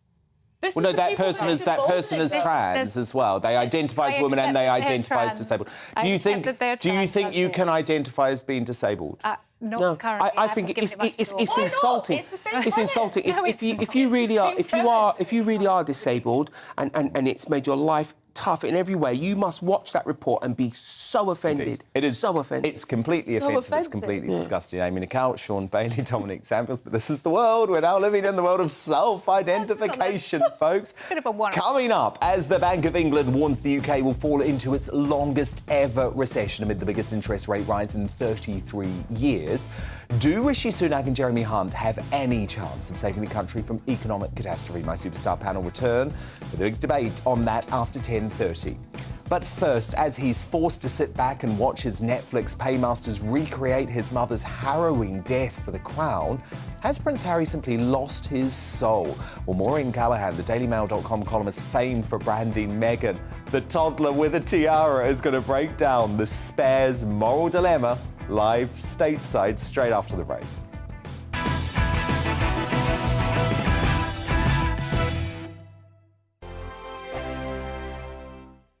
Hello there, it's Eamon Holmes here from Breakfast on GB News. We're not just on your television and your screens, you know. We're on DAB plus digital radio, so you can listen to your favourite shows on the move. If you've not yet listened to GB News Radio, it's very simple. We're on your radio player and TuneIn apps, on your smart speaker, phone or tablet, or online at gbnews.uk. Take us with you wherever you go. GB News Radio. You never have to miss a moment of the People's Channel. Hello, I'm Simon Evans. Join me on GB News for Headliners at 11 p.m, where I'll be joined by two of the country's top comedians as we take a look at tomorrow's newspapers tonight. If it's a big story, we'll be covering it, I guarantee, but we'll also have some fun along the way. That's GB News Headliners at 11 p.m. We won't put you to sleep, unlike some of the other paper review shows out there. So join us, 11 p.m, 7 nights a week. I'm Mark White. As GB News Home and Security Editor, I cover those key issues that are so important to you. Our authorities, our communities doing all they can to combat violent crime. With the public services under unbearable strain, why are we still failing to control our borders? Defence, the first priority of any government, has been continually hollowed out. Can we trust our politicians to protect the armed forces? Join me, Mark White, on GB News. Join me, Nana Akua, on Friday, Saturday and Sunday afternoons on GB News. Expect fiery debate and passionate discussion as me and my panel tackle some of the biggest topics hitting the headlines. It's a place for everyone's opinion. No one gets cancelled, but no one gets an easy ride. Oh, she's on it today! Be ready for conversations that are fierce, frank, and of course, fun. Every Friday, Saturday and Sunday afternoon from 4 p.m. on GB News. Every morning from 6 o'clock, we'll wake you up with GB News Breakfast with all the stories you didn't know from the night before. So whether it's serious news, entertainment, or your own news from all over our great nation, we're here to kick off your day with a smile. And the national media should be reflecting and reporting what's happening here. You will notice the northwestern accents. Whether you're with us on TV, radio, or online, every morning, it's breakfast from 6 a.m. Hope you can join us. Every Saturday at 2 o'clock, join me, Darren Grimes, for Real Britain. I'm not afraid to give you a platform and say it how it is. Come on, make the case. Something like this is very, very important to people. And we're always up for a laugh on this show. God, honestly, you'd think there were no problems in the world. Real Britain, every Saturday on GB News. On the Mark Steyn Show, we cover the stories a lot of people are scared even to mention. The stuff that really matters with some of the world's biggest thinkers. Now is his opportunity to kind of take the steering wheel of history. Break away from the flop at 8 o'clock on GB News with the Mark Steyn Show. We are GB News. And we'd like to say thank you to each and every one of you for helping our great nation find its voice. We're absolutely everywhere. Across England, Scotland, Wales and Northern Ireland. On TV, on radio and online. We're proud to be the People's Channel, Britain's news channel.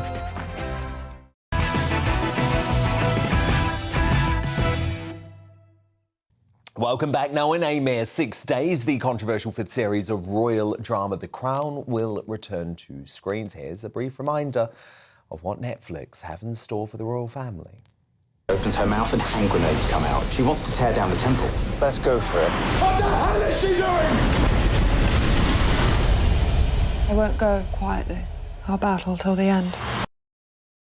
So, Prince William, King Charles, believed to be incensed by some of the storylines and creative liberties taken, especially when it comes to the breakdown of Charles's marriage to Princess Diana. But the outrage over the current season will be nothing compared to the upcoming final edition of the Netflix show, which is set to include the death of the People's Princess.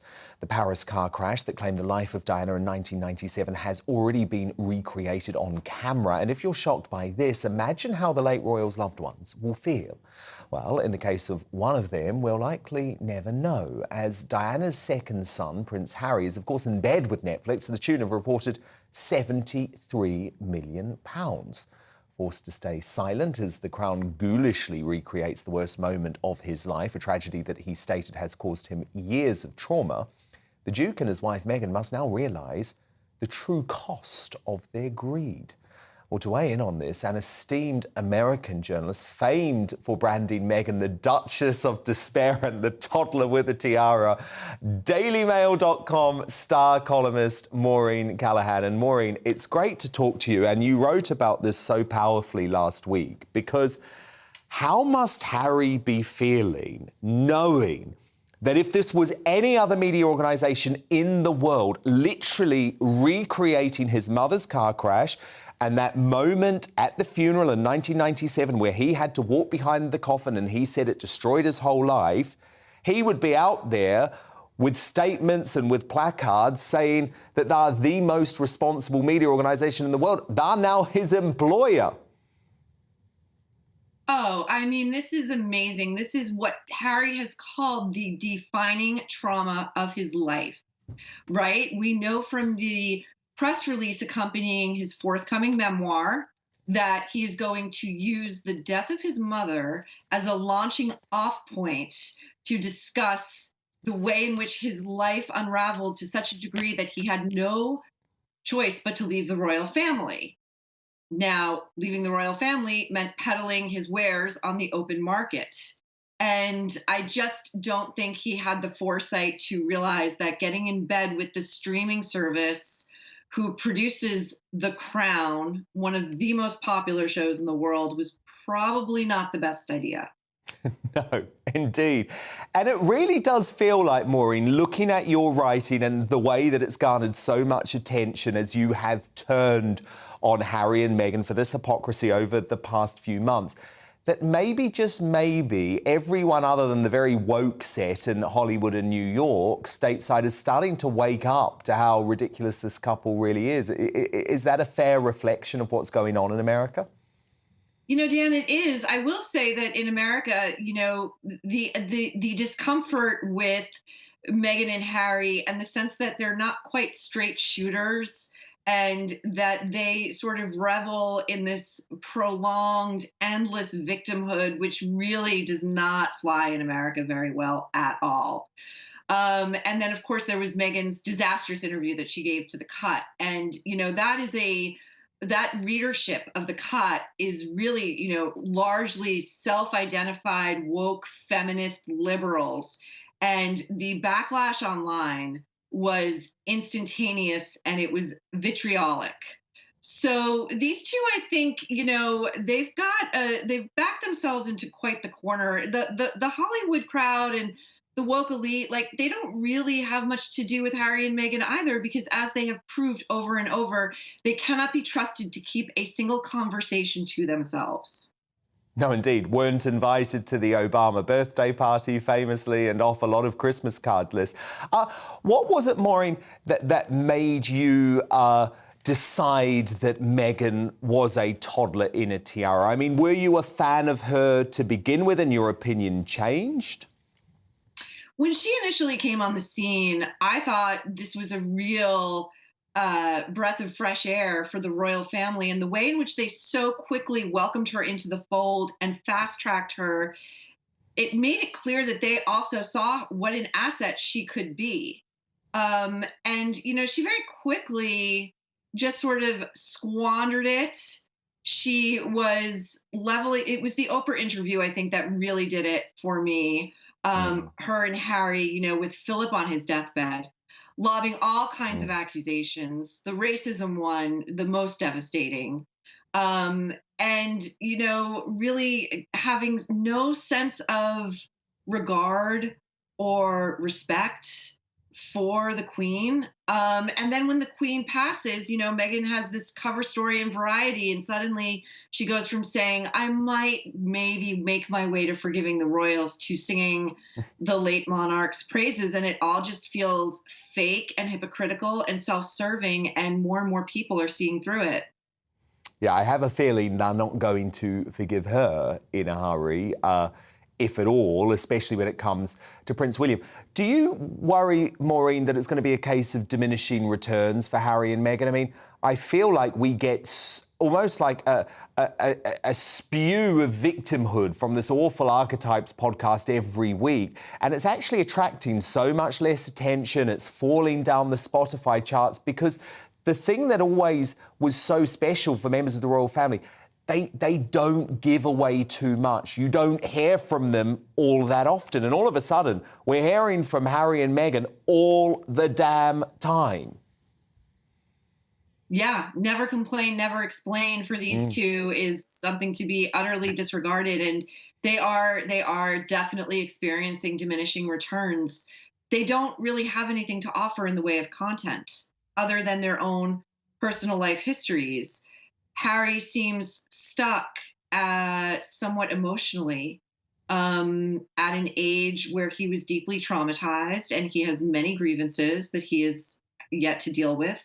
The memoir, we'll see if it has a long tail. I doubt it. I think it will be stripped for parts.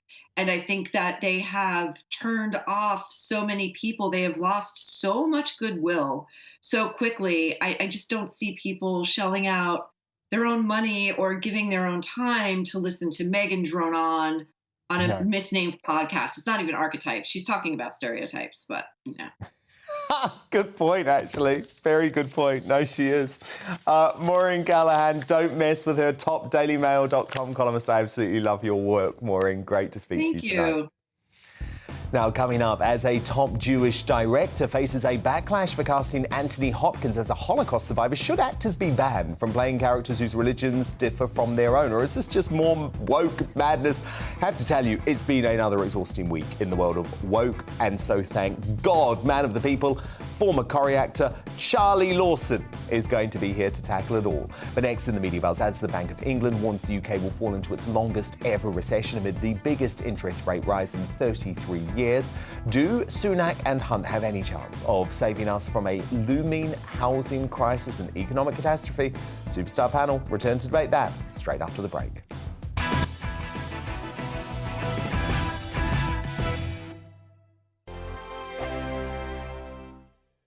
We are GB News, and we'd like to say thank you to each and every one of you for bringing us your conversations, for helping our great nation find its voice. We are here for you on radio, television, and online. Across England, Scotland, Wales, and Northern Ireland. It's not the BBC, you actually get your facts right. We are proud to be GB News, the People's Channel, Britain's news channel. I'm Dan Wootton. Join me Monday to Thursday from 9 to 11 for the feistiest and most fun news debate on TV, where free speech reigns. I'll bring you a sharp take on the day's biggest stories, bombshell newsmaker interviews, and A-list guests. And I guarantee you, no spin, no bias, no censorship, and no reason to go to bed. That's Dan Wootton tonight, Monday to Thursdays from 9 on GB News.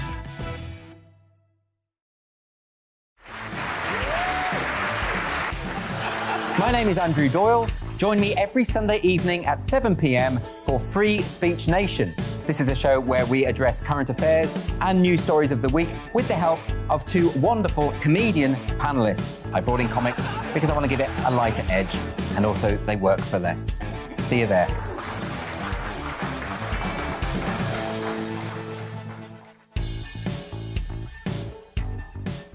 My name's Tom Harwood, and join me 9:30 a.m. every weekday for The Briefing, your one-stop shop for everything you need to know about what's going on in politics today. I wonder if this is a deal that might need to be like the biscuits in this factory, twice baked. Is there not an opportunity here to win out against the extremes? Tom Harwood, GB News. What are you going to do about it? Things should have been done differently, and they certainly are being done differently. Don't miss it. The Briefing with me, Tom Harwood, 9:30 Monday to Friday on GB News. On Mark Dolan tonight, we have a simple plan, which is to inform, stimulate and entertain in equal measure. It's all about getting your opinions on the national television airwaves. I love my viewer emails, mark@gbnews.uk. So do join me every Friday, Saturday and Sunday for big guests, big opinions and a big presenter. 6'5", don't you know? See you then on GB News. Join me, Arlene Foster, for The Briefing on GB News. Every Friday at 3 p.m, I'll give you all the latest political news and analysis, and we'll have robust live debate. To make sure that you're caught up on all of the biggest issues of the day, we'll bring on experts in their field. I'll ask the questions that you'd like to ask. We're not afraid to tackle discussions from all perspectives, including yours. Don't forget, The Briefing with me, Arlene Foster, every Friday at 3 p.m. on GB News. We are GB News, right across the nation. You can get us on television, on radio, on digital. We're absolutely everywhere. Amazing! You see, amazing! You remind me of me in the European Parliament. But here's the most important bit. We are not part of the mainstream establishment. We think and speak just like you do. We are the People's Channel. Magnificent. That's really, really thoughtful. Come and join us on GB News, the People's News Channel.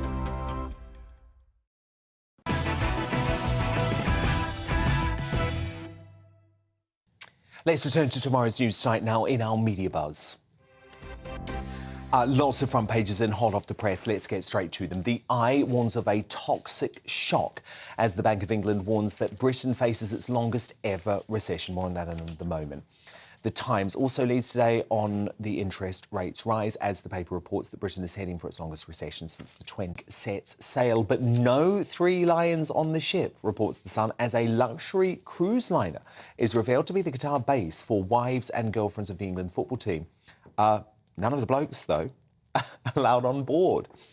The Daily Mail asks what on earth has happened to our 999 services. That's following the news that emergency crews failed to save victims during the 2017 Manchester Arena bombings. Guardian on the same story, failed at every stage. And they are the words from the family of John Atkinson, who tragically died in the attack, aged 28, after today's inquiry reported that he might have survived if not for the chaotic response of the emergency services. And this is really heartbreaking. The Mirror's front page shows an image of 8-year-old Safi Rose Roussos, the youngest person to die in the Manchester Arena attack. And imagine how this must feel for the parents, the other victim who might have been saved. The inquiry ruled there was a remote possibility she could have survived, and her father, Andrew, decried emergency services for having let her down. More on the Media Buzz now with tonight's superstar panel. The Conservative commentator Dominique Samuels, the former Conservative London mayoral candidate Sean Bailey, and the author and broadcaster Amy Nicole. Now, the energy crisis proved a gut shot to struggling households, but the Bank of England twisted the knife today with the highest interest rate rise in decades. Blaming spiralling inflation, Governor Andrew Bailey said rates were rising 0.75 basis points to 3%. That means the cost of borrowing money has dramatically risen, a move that will particularly hurt millions of homeowners on variable mortgages as their monthly payments go up. So, to take an example, if you've got a £200,000 mortgage that used to cost £881 just last year, it will now cost homeowners £1,347 a month. And when mortgage costs rise, that in turn affects the housing market. Nationwide Building Society chiefs fear UK house prices could plummet by up to a third next year as less people can afford to buy. Andrew Bailey warned the UK now faces its longest recession since records began, admitting unemployment would double by 2025. And as the forecast we are publishing today shows, it is a tough road ahead. The sharp increase in energy prices caused by Russia's invasion of Ukraine has made us poorer as a nation. The level of economic activity is likely to be flat and even fall for some time. The likes of New Chancellor Jeremy Hunt blame Liz Truss's mini-budget for the economic pain, but he's been disingenuous at best. I would suggest years of printing money out of thin air and splurging tens of billions of pounds on people to sit at home during COVID has led us down this dark economic path. So who pays for this mess? Well, Jeremy Hunt today said you will have to tighten your purse strings, all while he and COVID architect Rishi Sunak pledged to raise taxes like never before. The best thing the government can do if we want to bring down these rises in interest rates is to show that we're bringing down our debt. Families up and down the country have to balance their accounts at home, and we must do the same as a government. So, Dominic Samuels, the issue I have is that it was the likes of Sunak and Hunt who got us into this mess by demanding long lockdowns and then saying that the state could just print money, and it would all be fine because interest rates are low, and look at where we are. Exactly. This is what I find really bizarre. It's like all of these people have some sort of collective amnesia. All of a sudden, it's all about Ukraine, when Ukraine was just the tip of the iceberg. I remember when restrictions and lockdowns in other parts of the world were still ongoing, and it was being predicted that we were heading for an historically long and large recession. So it didn't take a genius to work out. We all said it. All of us who challenged lockdowns had these conversations. We were saying that if you continue on this trajectory, we are hurtling towards economic catastrophe. So people making out like it's either Ukraine or Liz Truss's mini-budget, they're either deliberately lying or they're just completely ignorant. Yeah. And Sean, don't get me wrong, I don't think either of those situations helped, but it's not the fundamental reason that we're here.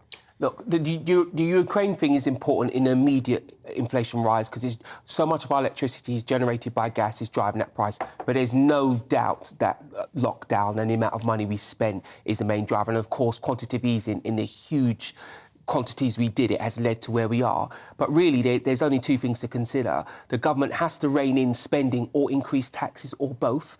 And I think Jeremy Hunt was trying to be realistic about that, and I suppose you have to. But one of the things that's bothered me about the reporting today is Andrew Bailey. He did not have to say that we are facing the longest recession ever. He doesn't know that for sure, but what he does know is a good part of this is confidence, and people look to the Bank of England for confidence. So what he should be doing is providing balanced, level-headed language, always telling us the truth, but not scaring horses. That's not good. And also, we're not the only country to have risen our interest rates to 3%. I mean, in America, I think they're about 3.6%. However, we are the only country second to Russia predicted growth with the least likely for growth, bar Russia.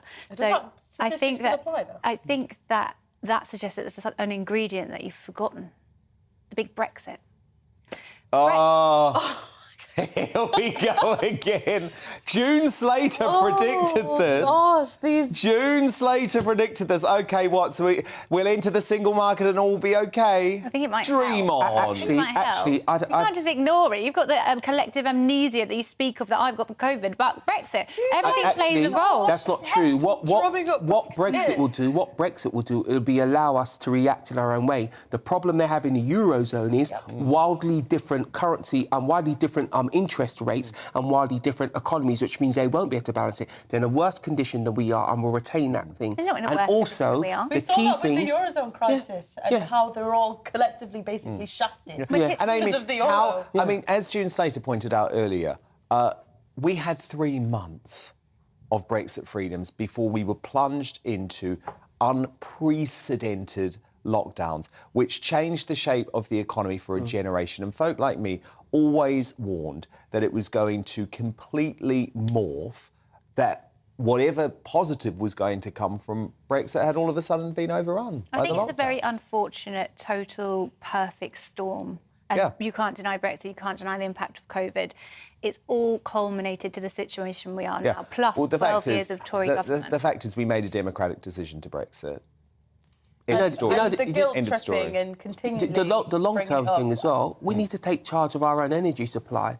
Of course. People don't like fracking. I know, but your party... We're going to have to have our own gas.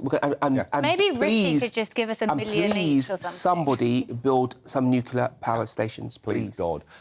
Now, even Strictly Come Dancing has fallen foul of BBC bias and the corporation's love of hoodwinking viewers. So this performance by the pop star Fleur East looks harmless enough, right? But it's actually at the heart of a fix row following revelations that she and her partner Vito Coppola were allowed to start over when their first attempt saw them fall over due to a prop chair mishap. Now, viewers were left none the wiser as the entire stumble was edited out of the pre-recorded Sunday night's results show. And with Fleur being saved by the judges at the expense of the EastEnders actor James By, it's no wonder people are crying fix. Let me be clear. Love Fleur East. She's a real woman of integrity, and she's since revealed she intended to carry on with the routine after her fall. But my issue is not with Fleur East. It's with the BBC, who let her restart because they say she technically hadn't begun to dance. I mean, God forbid they have a moment of drama on a programme that's gone very woke and has become sanitised within an inch of its life. In one fell swoop, the BBC have shown their extreme wokery, contempt of viewers and desire to control the narrative at all costs that bleeds into the rest of their output.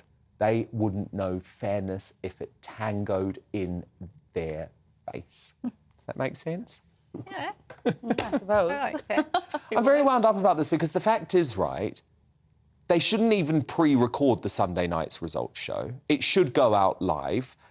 And the fact that they are trying to influence what viewers see, I think it's so wrong. Yeah, is it a genuine competition if you're allowed to just... I don't think it is. Now? I think it should be live, because then you can see what's genuinely going on. I think it's a complete stitch-up because they didn't want Fleur East to leave the competition. But unfortunately, that's not how the real world works. And it should be live. It would add to the entertainment of the show if you have some disasters. Yeah. And that's the reality of dancing at this level. You fall over, you get up, you dust yourself off. This is the BBC attitude now, isn't it, Amy? Everyone has to win. Oh, there are no losers. Look, you don't need to get so worked up. It's just a bit of dancing. Stick to the nice little puns about tangos and stuff. That's nice. All right. I like that. All right. Amy Nicole, Sean Bailey, Dominic Samuels coming up. A bountiful debate, actually, on one of Britain's most controversial chocolates as we crown the final greatest Briton and Union jackass of the week. But first, as a top Jewish director faces a backlash for casting Anthony Hopkins as a Holocaust survivor, should actors be banned from playing characters whose religion differs to their own? The woke reckons so, but Man of the People and former Corrie actor Charlie Lawson tackles a week of PC madness and Uncancelled next, right after a very quick preview of Monday Night's show.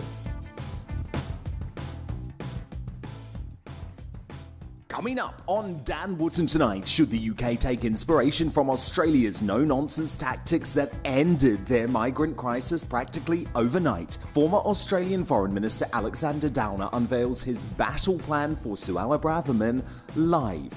Plus, The Spectator's James Hill, the man who chronicled the rapid rise and even swifter fall of Liz Truss, in a bombshell new book reveals where it all went wrong for the 50-day Prime Minister. And there's opinion galore from Daily Mail columnist Mick Hume, Neil Oliver, and my superstar panel, Daily Express columnist Carol Malone, Sunday Mirror political editor Nigel Nelson, and former Brexit Party MEP Belinda DeLucy. That's Dan Wootton tonight, Monday to Thursday from 9 p.m. till 11 p.m. on GB News. But it's time now for Uncancelled. And this is where Britain's top commentators speak out on controversial issues without the fear of the cancel culture, sweeping the rest of the media. Now, the Hollywood wokies are up in arms again, and this time it's because acclaimed director James Gray has dared to cast Anthony Hopkins as a Holocaust survivor despite him not being Jewish.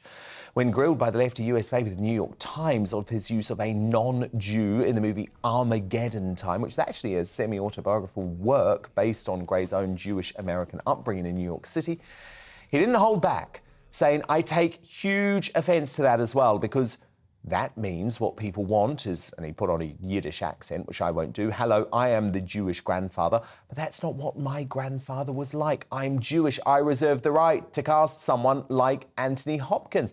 And it actually comes as the Hollywood actor Luke Evans has weighed in on the row over whether only gay actors should play gay roles, saying he wouldn't have a career if that rule was applied across the board. Well, our man of the people, Charlie Lawson, he is a top actor, of course, big star of Coronation Street in the past. And Charlie, it feels like you're only going to be able to play a Northern Irish former Coronation Street actor in the past because acting is dead under these new woke rules. I know I actually thought that your researcher was taking the mickey earlier on today. This is nonsense. James Gray is entitled to cast who he wants, along with the casting director. And who in the name of Jesus would complain about Anthony Hopkins? I mean, this is a very thin end of the woke wedge in the sense. I mean, are we really going to say that Daniel Day-Lewis, one of our greatest actors, should not have been cast in My Left Foot? Do you know what I mean? For which I think it was Christy Brown he played, because should he not have played it and won the Oscar for Best Actor because he didn't have cerebral palsy? Well, yeah, that is what people say now. I mean, that is what people say. They say that what's that bloke name? Eddie Redmayne shouldn't have played Stephen Hawking. They say Tom Hanks shouldn't have played the gay character in Philadelphia. That is what they say. I mean, acting is dead. And this is the woke eating itself, actually. And Charlie, that was another big moment of this week. Your, a former Corrie actress herself, Dame Maureen Lipman, warned that comedy risks being wiped out as many performers are now scared of offending audiences. And she did have a bit of a taste of cancel culture this summer, Charlie, when she came under fire for sticking up for J.K. Rowling and the whole trans debate. So do you think she's got a fair point, Charlie? I do. I think she has. And I think for Maureen, she's put it very quietly and gently, because believe you me, if she has an opinion and you're in the pub, she'd tell you. You know what I mean? She's not backward and coming forward. Fair play to her. But she stood up as many of us did for J.K. Rowling and what have you. But I mean, this God's sake, Dan, I pray that this is just a phase we're going through, because I don't know. I mean, you know, I do despair somehow, but I mean, hopefully actors will have the balls to say this is nonsense. Now, if there are some actors who say that only certain people should play, I mean, in the name of God, does that mean I can't play a Roman Catholic? You know what I mean? Does that mean I can't play? It's just complete nonsense. And whoever, and this is why I thought that your young friend Kane, one of your researchers, I thought he was taking the piss. No, he was being very serious. Now, look, actually, I want to speak about accents now, Charlie, because the Brummie accent, I can't believe this, has been dubbed the least respected in the UK, apparently closely followed by Manchester, Liverpool and ethnic minority accents like the Afro-Caribbean and Indian accent. In contrast, research by the Sutton Trust found that the standard received pronunciation accent, French accented English, Scottish American and Southern Irish accents are deemed Prestigious. And I just wondered, Charlie, I hear you can do a very good Cockney, but have you ever been judged for your accent? Yeah, I mean, if you were talking to your friend Eamon Holmes, Eamon would say that the same thing. I was in a bar at the National Theatre once, and Brian Glover, God rest his soul, was talking to me, and he pointed out, said, "You're going to have a real battle because, you know, that was the bad old days of Northern Ireland was going on." It's a particularly strong accent, and some casting directors, I repeat, some casting directors, before they all rebel against me personally, they can only see so far and they can only hear so far. I mean, I spent 10 bloody years doing all this frigging bollocks because I had to, you know what I mean? I had to get through the door, so we was doing loads of us was doing all this stuff, and to get in the door, and you know, and not to put too fine a point, I bullshitted my way into many jobs, because that's what you had to do. It's called acting, of course, which we should be allowed to do. And look, Charlie, finally, I've got to ask you about this deluded narcissistic bloke, Matt Hancock, who we now learn, Charlie, £400,000 to go into I'm a Celebrity. What did you make of it, Charlie? Well, look, it's not my cup of tea, that show, but he's made a decision. He's got a book to promote, I suppose. I think he's going to deeply regret it. I really do. He's going to get nothing but SHI1T from the great British public. And I think, not that I give a stuff, because he was the one who went along with Wootton and Valance and locked us all up. So as far as I'm concerned, you've made your bed. Nicholas, go and lie on it, son. Charlie Lawson, our man of the people, taking on the woke week. Thank you, Charlie, and we will speak next week. But it's time now to reveal tonight's greatest Briton and Union jackass. Dominique Samuels, your nominee for Greatest Briton, please. My nominee for Greatest Briton is Alex Mitchell, who is a vaccine injury survivor. He was made an amputee by the AstraZeneca vaccine. I was speaking to him on my live stream, and he displayed such strength and positivity despite everything that's happened to him. So he's my Greatest Briton. He is a great man. We've had him on this show. That interview, definitely worth checking out. Sean Bailey, your nominee. My nominee is the Royal British Legion. We give to them every November for the Poppy Appeal, but all year round they support veterans, serving personnel and their families through great sacrifice on their part. So they're my nominee. Great organisation. Do you know, they really...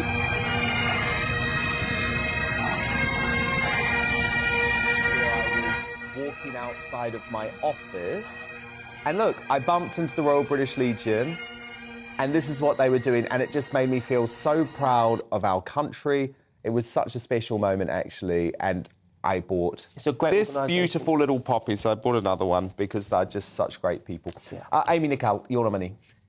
Oh, well, after that, it feels a bit silly, but it's the Bounty Bar, because it is constantly overlooked, undervalued, and it's been discarded from the celebrations box this Christmas. This is gross. They've ditched it. I like them. Ew. All weird. Great choices, actually. Yeah, not a big fan of the Bounty. I have to be honest, my mum loves it, though. But I'm going to go with the Royal British Legion as today's Greatest Briton, because they absolutely made my day today with those bagpipes, and they do God's work. Union jackass time now. Dominique Samuels. My Union jackass is Andrew Neil. So he recently deleted a tweet that said that we should start punishing Britain's 5 million vaccine refuseniks. When questioned on why he deleted the tweet, he's now blocking people. He's blocked me for simply asking a question, and I think that makes him a coward and a Union jackass. Odd, I've never heard of that guy. Sean Bailey, your nominee. My nominee is Sadiq Khan. Londoners are regularly lectured by this man about going green, despite the fact that he and his team have done enough air miles to fly around the globe 14 times. He's also trying to bring in a ULEZ that's going to punish the poorest people in London. So for me, he's definitely the Union Jack. Amy Nicole, your nominee? Sean, you need to get over it. My Union jackass is the Home Office for processing just 4% Why does everyone use asylum that picture? claims. I think that's a great picture, Suella. Looks great there. Keep seeing it. Do you know what, Dominique? I'm going to take your word for it. Whoever that bloke is, deleting tweets. about taking people's human rights away. It's a mystery. I think it says a lot about them. Dominic Samuels, Sean Bailey, Amy Nicole, fabulous superstar panel. Thank you for your company all week. I'm back again tomorrow night from 9 p.m. But the Headliners gang up next. Good night.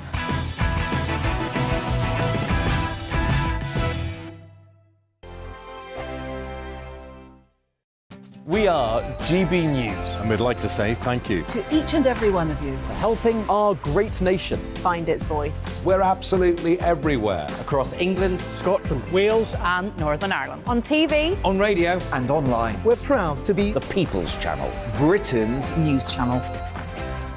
Hello, I'm Michelle Dewberry, and you can join me every weekday 6 till 7 on Jubes and Kerr. Me and my panel will get stuck right into the day's events, and I can tell you, in fact, I can warn you, expect some robust debates, some strong opinions and perspectives from both sides of the fence. It's about you at home as well. I love to read out all of your comments, or at least as many as I can. So join me, Michelle Dewberry, Monday to Friday, 6 till 7 on Jubes and Kerr.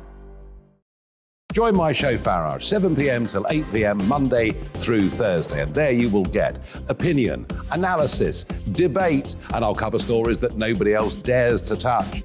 You've been cancelled. Join the club. Oh my goodness me. And then for the last 15 minutes, talking pints. We're over a drink. We have a civilised conversation with someone. We very often disagree, but we do it in a grown-up way. Come and join me on Farage. On the Mark Steyn Show, we cover the stories a lot of people are scared even to mention. The stuff that really matters with some of the world's biggest thinkers. Now is his opportunity to kind of take the steering wheel of history. Break away from the flop at 8 o'clock on GB News with the Mark Steyn Show. Hello, I'm Esther McVeigh. And I'm Philip Davis. Whether you're watching or listening on TV, online or on radio, we handpick the latest stories, debates and expert opinions for your weekend. So whether that's politics, news or showbiz, we've got it covered. Join us every Saturday morning at 10 o'clock on GB News. Hello, I'm Alastair Stewart, and I'd invite you to join me at noon on Saturdays